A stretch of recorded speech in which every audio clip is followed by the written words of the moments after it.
Hi, it's Cheyenne and welcome back to my channel. I've not made a video in a very long time, so I've been a little bit rusty here, but yeah, I haven't made a video probably since the beginning of the year just because I've been pregnant and working and I've just been busy, and honestly, I didn't really know what to make a video on. I've done a lot of dental assisting videos, and like I've said in the past, I'm very passionate about dental assisting and I love helping anybody that I can with dental assisting. But I kind of ran out of like video ideas and like what to film. So I've just been like relaxing, not really relaxing, but trying to relax, but just enjoying my pregnancy.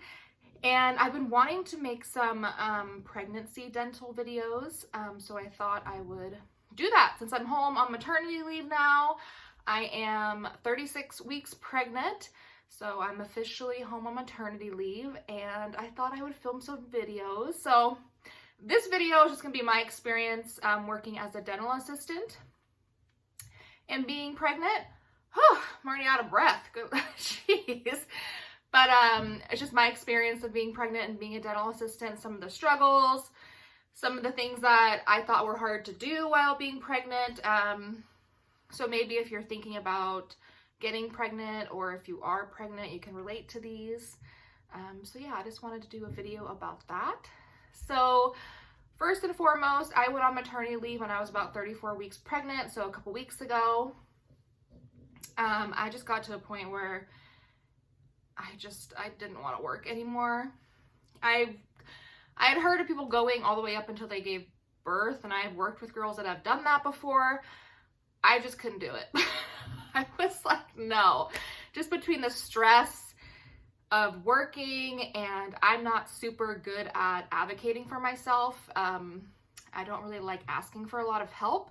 So it was a really big struggle for me because even days where I was super sore and felt really uncomfortable, I don't like asking for help. So I felt uncomfortable going to the other DAs that I worked with and being like, hey, like, can I do hygiene today or whatnot? I didn't really feel comfortable doing that. And I don't really work with a team that notices when the other person may need help. I don't know.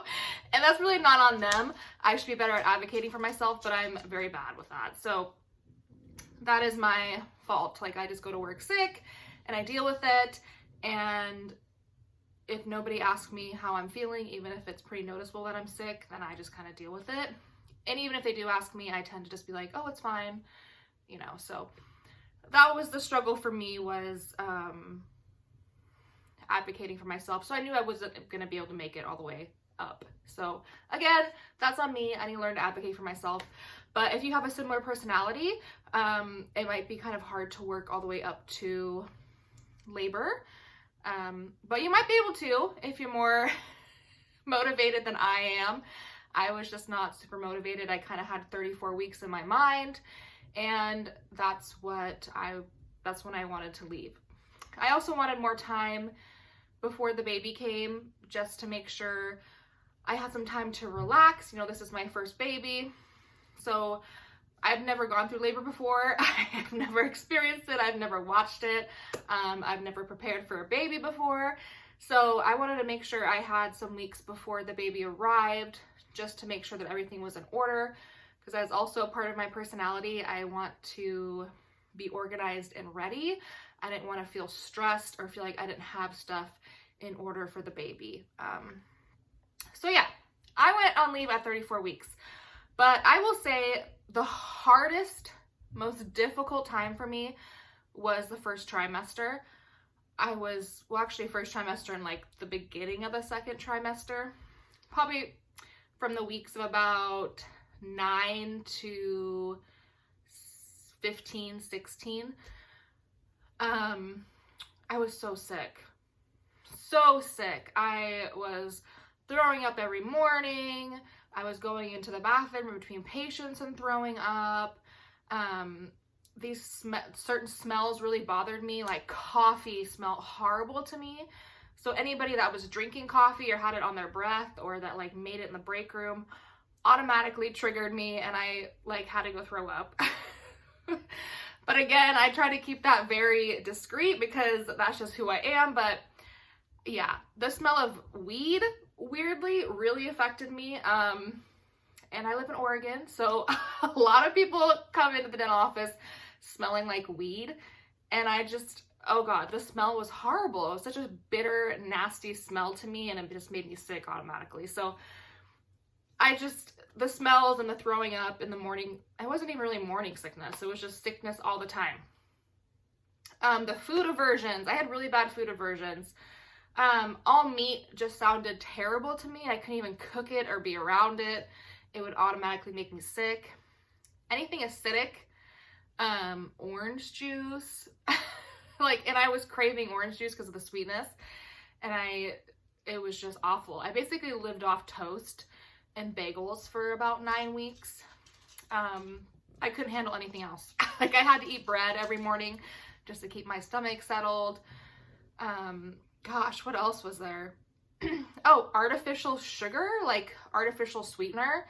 Anything that had that in it just tasted horrendous to me. So if I got like a diet drink or like a low calorie something, it tasted horrible.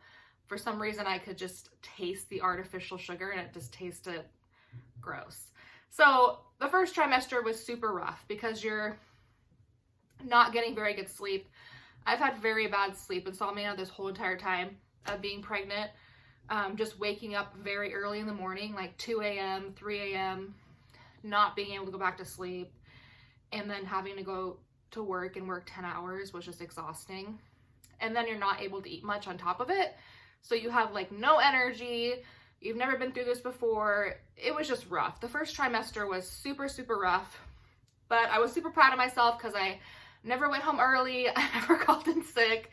I was just like, I've got to get through this. And then luckily, when I was about 16 weeks along, it kind of all went away, which I was like, thank God. Like, whew, like the food aversions kind of went away. I still have a little bit of an aversion to onions, but I was able to eat meat again. Acidic stuff was okay. I was basically able to eat a normal diet again. And I was not getting sick anymore, which was so great because pregnancy throwing up is completely different than like normal throwing up. Like normal throwing up, you kind of tell that it's coming, and like also something had to happen like for it to come on. So like you drank too much, or you have like a stomach bug. Pregnancy throwing up is just like, you feel like you're like the Exorcist, I swear. It just comes so fast. It's like you smell something, and then within like 15 seconds, you're running to the bathroom to throw up. And it's like really throwing up. Like, it's crazy. And again, everyone's pregnancy is different. And that's the hard thing too, is everybody's different. So, I had these experiences, but some other people don't have morning sickness at all. They have no food aversions. It's crazy how different it is for everybody. But yeah, first trimester was really hard for me. No energy, sick, throwing up, awful. My second trimester actually was pretty good. I had a lot of energy. I was able to eat again. I wasn't sick. So that was pretty easy to get through work during that time. And then once I hit the third trimester, I was close to maternity leave, so I was really able just to kind of get through. But you do start getting a lot more sore.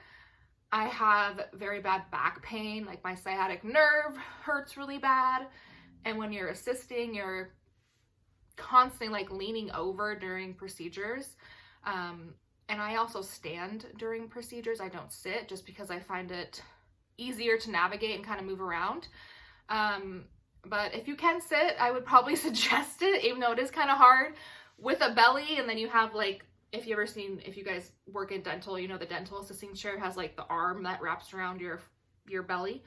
It's kind of hard to use that when you're pregnant, because you don't really want pressure on your stomach.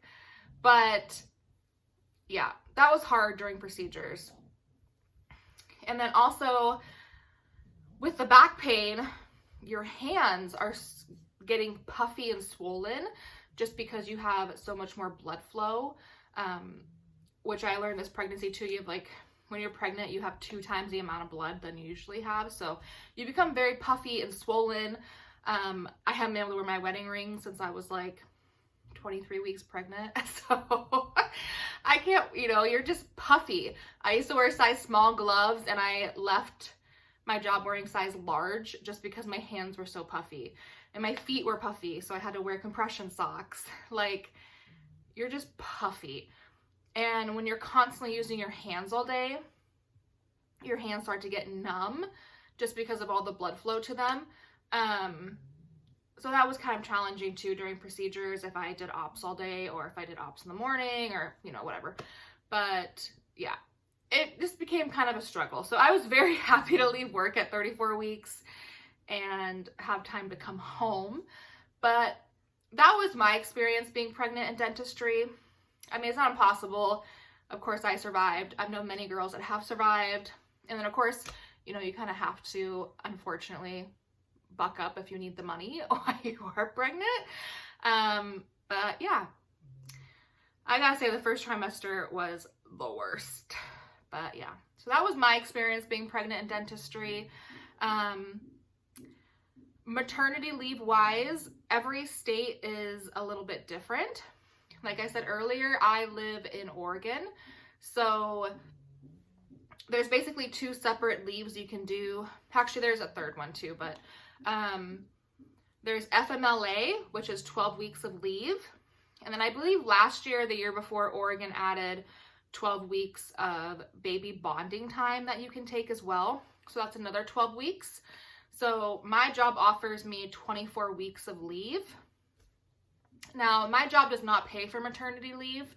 I've had friends that their jobs do cover their maternity leave, you know, full wages, you're paid for.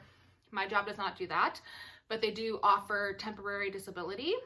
So I signed up for that through my job. And basically temporary disability, the way that works is if your employer pays for it, temporary disability will cover like 50% of your wages. It's not for the full time that you're out. You basically have like a 2-week waiting period. But with me, it's been about, I've been out for almost 3 weeks now and I still haven't received a payment because they're still processing the application. So it's a little bit longer than 2 weeks. But then after that, they pay you for the remainder of your maternity leave. For the FMLA part of it, not for the baby bonding time. So in the end, I'll probably get paid for about 8 weeks of leave, 50% of my wages. So that's great. It's better than nothing. And then I'm not quite sure for the baby bonding time if I can reapply for that, if I need more time at home, if I would get paid for that. I think I do if I were to need that time. But yeah, so I would advise if you're thinking about getting pregnant or if you are pregnant to look into your maternity leave options and see if you can, you know, how long you can take, if it's paid. I know temporary disability, you can pay extra into it as well. So I've had friends in the past that knew that they were going to be getting pregnant, so they decided to let, you know, HR know, contact temporary disability, and then they start putting more money into it. So maybe you could get more money while you're out. If I didn't qualify for the temporary disability, then with my job, I would have to use PTO or just take it unpaid. So yeah, these are all things that are important and you should plan for. You can just Google FMLA leave in your state and see, you know, if your state offers that. And then I would just contact your HR department, figure out what maternity leave is like. I had to submit, you know, documentation to HR and let them know when my due date was. And my doctor had to fill out a piece of paper and submit that to temporary disability and to my work, letting them know the dates that I would be off of work. Now I talked to my doctor and asked her if I could leave at 34 weeks instead of working up until my due date. And she was totally fine with that. So she just put that date on my forms and I was able to leave work a little bit earlier. But yeah, just getting on top of things and making sure everything's in order is really important, especially so you can plan things and, you know, make sure your work is aware and all that kind of stuff. But yeah, I hope you guys found this video helpful. If you have any more questions, please leave them down below and I'll try to order them. Oh my gosh. I'll try to, this is what happens when you get like 3 hours of sleep a night, but I will try to answer them, not order them. I'm gonna order you guys some answers. But yeah, and yeah, I will try to answer them the best that I can. I'm gonna do some other videos talking about like pregnancy symptoms and things like that. But yeah, thanks for watching. I'm happy I was able to make a video for you guys. I'm sorry I haven't really made one in forever. I just didn't know what to do. Like, I don't know what to make videos on anymore. So yeah, but anyways, thanks for watching guys, and I'll see you in the next video. Bye guys.